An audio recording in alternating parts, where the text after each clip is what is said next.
All right, welcome to our calculator lesson. Again, you should all have your calculators and follow along with me. And you should start, I've got my own, if you can see this, I got my own calculator notes. It says calculator notes that I'm gonna go through. That's what you guys need to do, and go ahead and write down whatever you need, as you can use your calculator notes not on every test or quiz, but on calculator quizzes and calculator notes, okay? So I'm gonna use the TI. If you take a look at mine, I've got the TI 84 Plus. It should be similar to what a lot of you have, even if you have one that's slightly different, but it's a TI. Everybody should have a TI. That's what we teach with. Okay, so I'm gonna go through several steps. One, just the basic buttons that we're gonna use a lot. Some we'll use today, and some will just be made note of as we're going to use them tomorrow, or not tomorrow, but next week, okay? We're going to go through how to clear the memory, what a syntax error takes a look at, and we're going to do some examples to have so that you can see what some of the pitfalls are when you use the calculator and you don't put good data in, you get bad data out, okay? So the first thing we're gonna do is, how do you turn your calculator on and off? That might sound funny, but or easy, but some students don't, that get them for the first time. The on button is the ON button. We would turn it on. We get that cursor, as you can see, up flashing in the upper right or upper left corner of the calculator. Now, to turn it off, one of the things that we want to talk about is this second button. Mine's blue. You guys will have different colors, but this calculator can do many things, and they ran out of space. They didn't want to make it huge in order to have all the symbols, all the signs, all the different operations that they can do. So you see things that are above the buttons, And you'll see that some on my calculator are blue and some are green, like that alpha button, okay? Yours will be similar. You will have a different color. So in order to do that, most buttons on your calculator will do 3 or 4 operations, okay? So if you don't touch the second button, like we didn't to turn it on, you just hit the on button, it's whatever is written on the button. But once we hit that second button, it's going to shift it, and every button will be that you push will be reading the blue writing above it. So as you see, the off button is written in blue above the on. So in order to turn our calculator to get to the off button, we're gonna hit the blue second button. It's gonna give us that arrow up there that tells us it's reading the instructions above it, above the button, and we hit off. And there we go, and we hit off, okay? All right, so we're gonna go ahead and hit the on button again. Know that, let's go through the operations real quickly. The division bar. So a lot of people are like, how do I do a division bar? Well, if I want to do 8 divided by 2, notice that when I hit that division, I get the bar. 8 divided by 2, it turns it into a fraction, and I get 4. I hit enter. Enter is, there's no equals on these, it's enter, okay? So that's that one. This X button is multiplication, so 8 times 2 is 16. The subtraction button is 7 minus 2 is 5.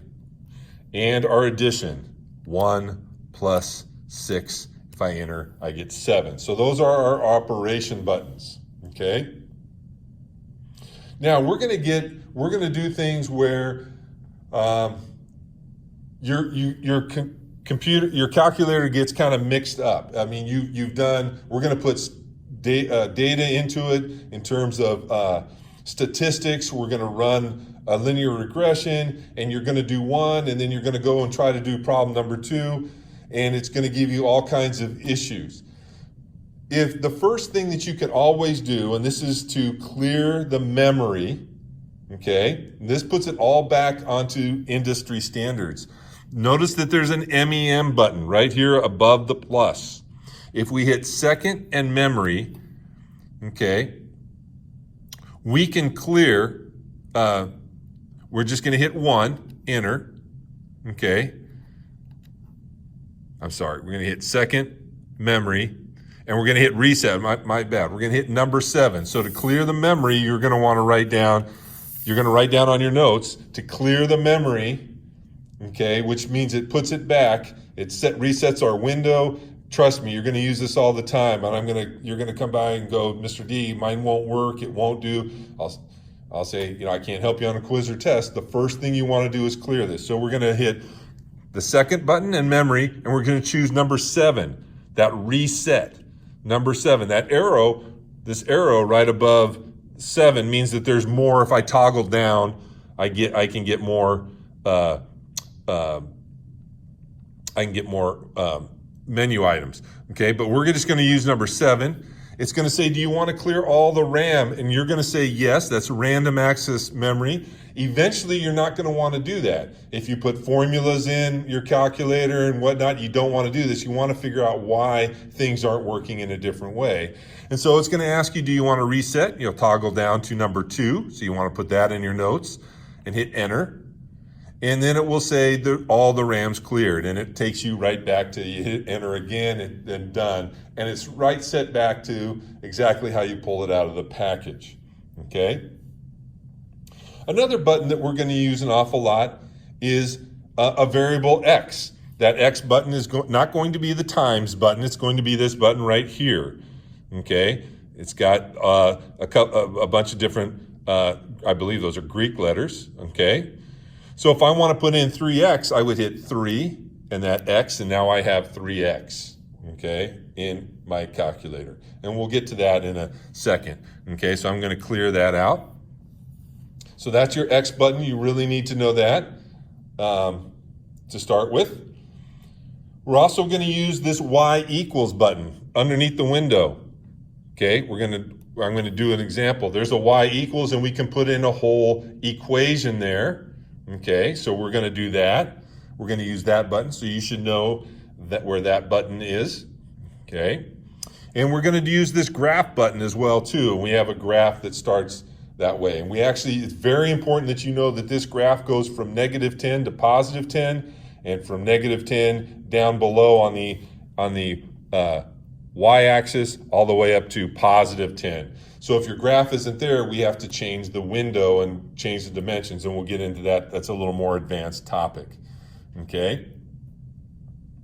Now, you might have a syntax error, okay? So you might say, let me just clear this and go back. Let's just say you could do something like 5 minus 2, and you hit enter, and it says syntax error. That means you've put something in incorrectly. Okay, now you don't want to just go ahead and hit clear. Notice that it says quit, and if you quit, you don't lose anything. Your entries, it just says you're going to quit that screen.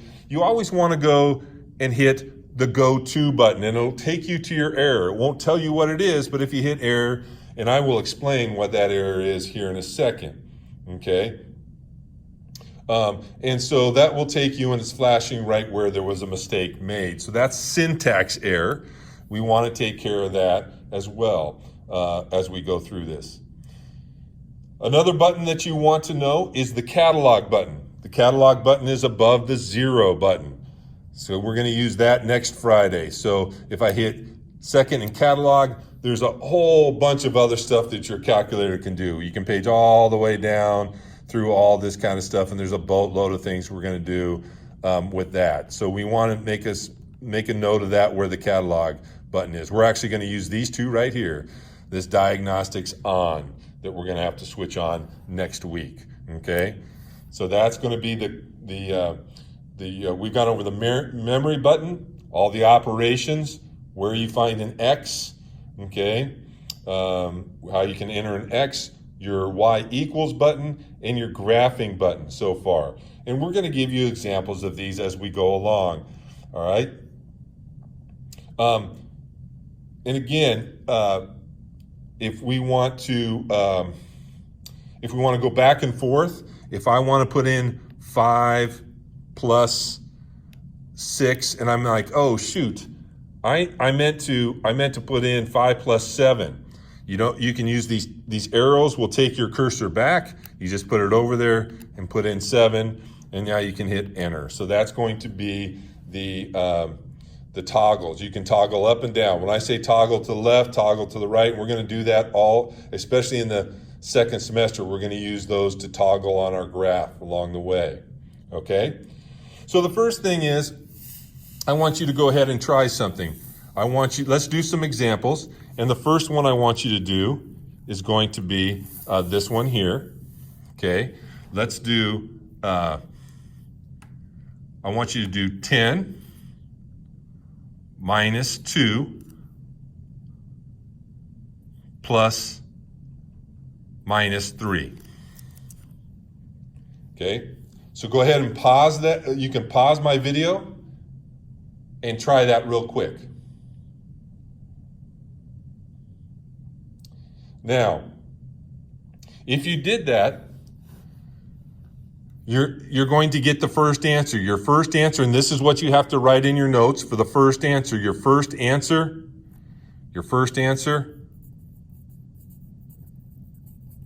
is 5.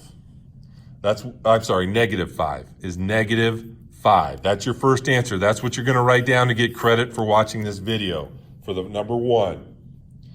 Okay? Now, some of you might say, I didn't get that, I got a syntax. If you do 10 minus 2 plus, and you use this subtraction 3, you're going to get a syntax error. Okay? Which if we go to, it's going to tell you it doesn't like this minus sign. Okay? And that's because that's subtraction. So we have to use this one down here. Anytime we put a negative number in, we're going to go ahead and use this number right here. So let's do it right. If you did it incorrectly, we'll just hit, I'll hit clear, okay? And we'll put in 10, subtract 2, plus, and we'll use this one down here, negative 3. And if we hit that, we get, my bad, it is 5. I don't know why in my notes I had it. So the first answer is positive 5. Okay, positive 5. Come on, Mr. D, get with the program. All right? Okay. So we kind of went over that negative. That negative is going to be very, very important. Okay, I want you to try another one. I want you to try this right here. 6 plus 5 plus 7 divided by 3 minus 2. And we want you to put it all in as 1. Okay, so go ahead and pause the video and try that. All right. So your second answer, to get credit for this video, your second answer is going to be 8. So your first one's going to be 5, and your second one's going to be 8. So here's the deal. Did you get 8? Okay, we need to really deal with this one. If you did 6 plus 5 plus 7 divided by 3 minus 2, you're going to get 11.33 because your calculator did 7 divided by 3, because that's the order of operations, and then it added 5 to that, and then it added 6, and then it subtracted 2, and that's not what you wanted to do. You wanted it to add 5 plus 7, and whatever that is, divide it by 3. So here's how we're going to have to put that in. So again, the way we would do this one is, I use these squares for buttons. You would do this one, and then the subtraction button, and then the plus button up here, and then the minus button, and then the 3 button. Okay, what we're going to have to do here is we always want to put our numerators and denominators, if there's more than one, in parentheses. So to do this correctly, we're going to have to put 6 plus parentheses 5 plus 7 divided by 3 minus, and finally the 2. Okay? So it's going to look like that. So let's do it right. We're going to do 6 plus, we have to group our numerator. I told you that the most misunderstanding thing, one of the most misunderstood points was when we do PEMDAS is parentheses, and it shouldn't be, because it should be grouping symbols, and the most common grouping symbol in math is the parenthesis, is the fraction bar. So that fraction bar groups the 5 plus 7 together. So when we take that fraction bar away, we need to make sure we do 5 plus 7, hit our other parentheses, okay? Then divided by 3. That way it'll do the 5 plus 7 first, and then subtract 2. And we will get 8, which is the correct answer. And again, this is going to be a parenthesis here, okay?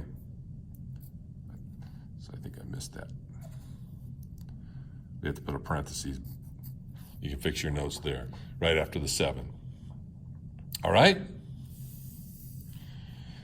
So some basic adding and subtracting. All right, just to make sure. You can see that if you don't know how to put things into your calculator and you trust your calculator, you may go very wrong. So we don't want you to do that. All right, so what I want you to do is I want you to try this. Square 3. Or in other words, raise 3 to the second power. So go ahead and pause, try to do that.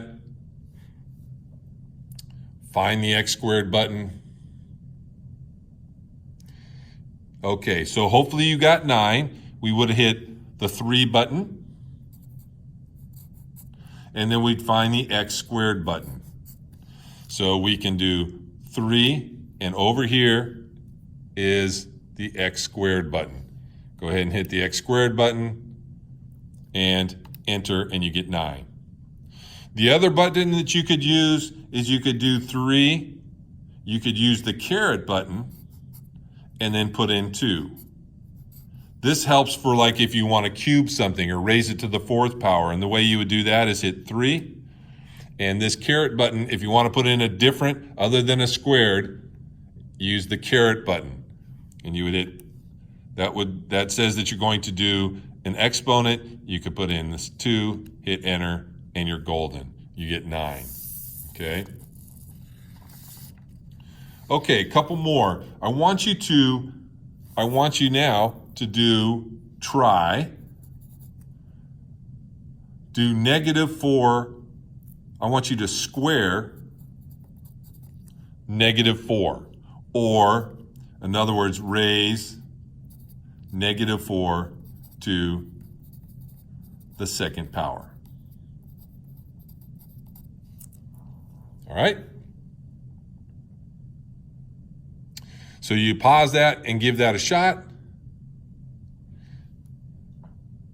And now if you check your answer, that answer should be 16. So that's going to be your third question.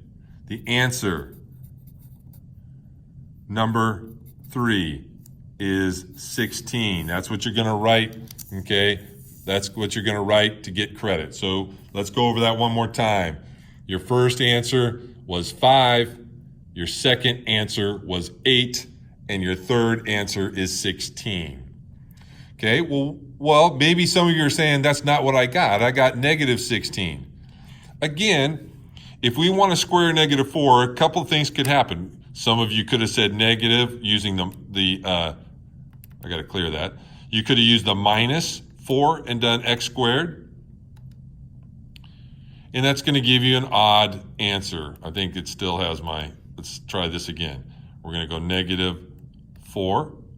And if you use x squared, it's giving you all kinds of odd. It's giving you the answer there that I had before, okay? But that's not going to work. But if we go -4 and we hit x squared, we're going to get -16. But that's not squaring -4. Okay, what you did was you did -4 times -4 times 4, which is -16, and that's not what squaring -4 is.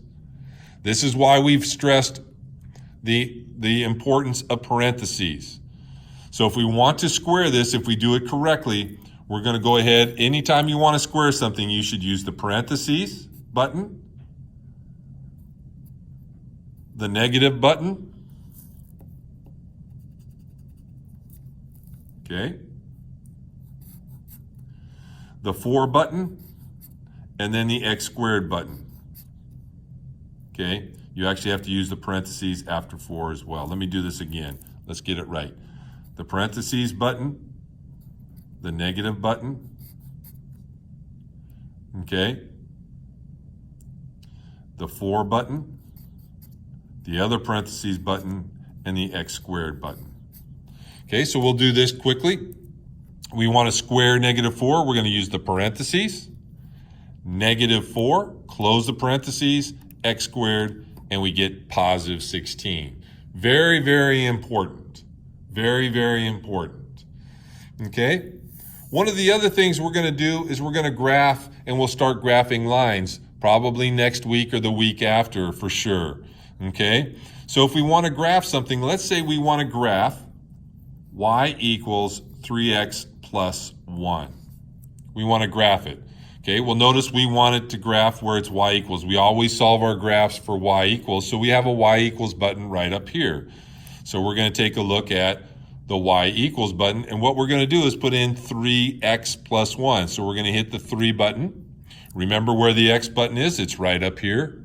The x, 3x, hit the plus and the 1. Okay, so we're going to enter it. We're going to use the y equals button. So we use the y equals button. And now we're going to tell it to graph. So we're going to use the graph button, and the graph button is right here. Okay, right up next under the window on the far right. So we'll hit graph. And there's your line that's graphed. We have a nice graphing calculator. And so we're going to do a lot of those types of things. We're also going to graph parabolas and the other things next semester. So a lot of different things we're going to do with that. So that's kind of, again, that's kind of your basics, all right? You should know how to turn it on and off, what the different operations are, where the memory button is, the catalog button is, the back arrows, okay? If we want to change this, we can go back to y equals, it's still there. Let's say all of a sudden we want to change this and we're saying, well, I didn't want 1, I wanted it +4. You don't have to erase everything. You just toggle over, hit 4, and hit graph again. And it will change the graph and make that go through the y-axis at 4 instead of 1, okay? You should know what those buttons are, those toggled buttons are. You should know how to clear your memory. You should know what a syntax error, that means you put something in incorrectly. And you should know how to do the basic operations. Now your teachers will probably give you 1 or 2 of these different things to try either in class or just for homework. Just a couple of them just to get you going until next Friday when we actually use the calculator. All right? So that takes care of our first calculator lesson. Thanks a lot, and we'll see you in class.